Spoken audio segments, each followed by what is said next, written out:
السلام علیکم ویورز، آپ دیکھ رہے ہیں WB ہیلتھ اینڈ فٹنس اور میں ہوں آپ کے ساتھ واجب بشار۔ میں آج بات کرنے والا ہوں پوائزنز پہ، یعنی زہر۔ اگر زہر کسی باڈی میں چلا جائے تو اس کے لیے احتیاطی تدابیر کیا اپنائی جائیں تاکہ مریض کو بچایا جا سکے۔ میں اسی پہ بات کرنے والا ہوں، لیکن اس سے پہلے آپ لوگوں سے میری ریکویسٹ ہے کہ اگر آپ نے میرا یوٹیوب چینل ابھی تک سبسکرائب نہیں کیا ہے تو پلیز جلدی سے سبسکرائب کر لیجئے تاکہ آنے والی تمام ویڈیوز جو ہیلتھ اینڈ فٹنس پہ میں اپلوڈ کرتا رہتا ہوں آپ لوگوں تک جلد از جلد پہنچ جائے۔ شکریہ۔ ویورز، موجودہ ترقی یافتہ دور میں جہاں ہر میدان میں ترقی کی نئی منزلیں طے کی ہیں، وہاں کھانے پینے کی اشیاء میں بھی پیش رفت نمایاں نظر آ رہی ہے۔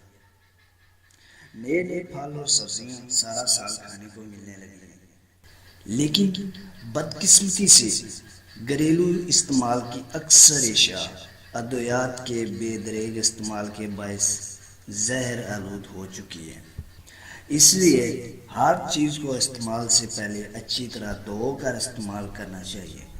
گھریلو استعمال کی اکثر چیزوں میں زہر موجود ہوتا ہے، مثلاً روشنائی، پینٹ، صابن، پالش، سپریٹ، مٹی کا تیل اور ادویات میں زہر موجود ہوتا ہے۔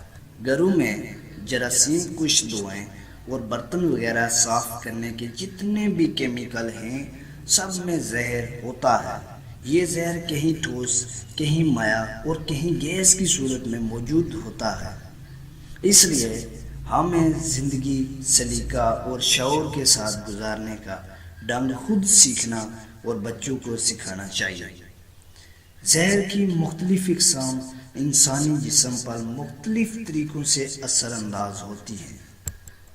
نمبر 1، تیزاب سے بنے ہوئے زہر جسم کے جس حصہ پر لگتے ہیں اسے جلا دیتے ہیں۔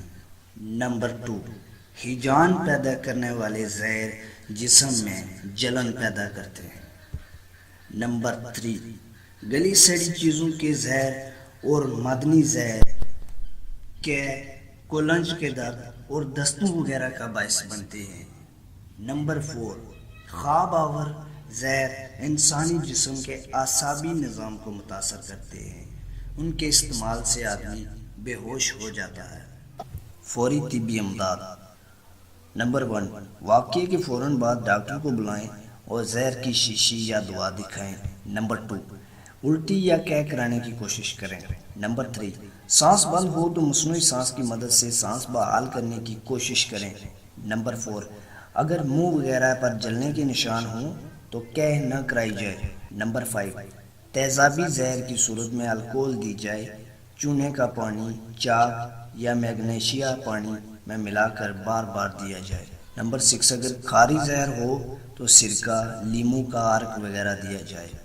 نمبر 7، تیزابی زہر کی صورت میں ٹھنڈا پانی اور ٹھنڈا دودھ استعمال کرایا جائے۔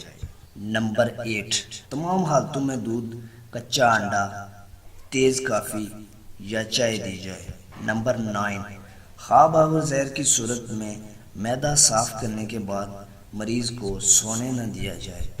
نمبر 10، مریض کو فوراً ہسپتال پہنچایا جائے۔